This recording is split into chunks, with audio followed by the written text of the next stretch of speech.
أسست هذا المكان لأن التاريخ السعودي يستحق من يدافع عنه ويبرزه بطريقة تناسب الشباب. إذا ما سويت هذا العمل غيري ما راح يسويه. للحفاظ على التاريخ السعودي أسست هذا المتحف. متحفين، 13 جناح، وعدد كبير من المقتنيات الملكية واللوحات المهمة. مجموع المقتنيات يقدر ب2 مليار دولار.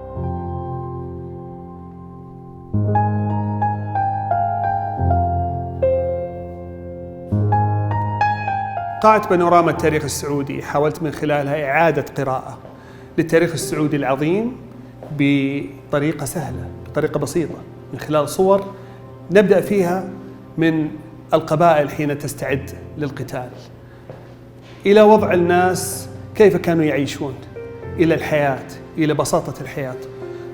قصة معقدة التاريخ السعودي نبسطها بطريقة جميلة.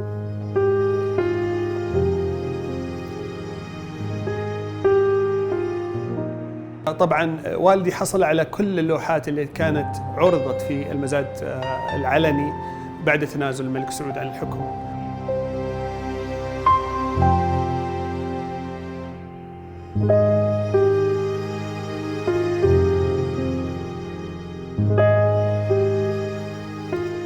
بالتأكيد أنه العرش الملكي هو أهم القطع الموجودة في متحف القصر اللي نفتخر فيها، لأن هذا المجلس اللي كان في الناصرية هو جوهرة من جواهر متحفنا.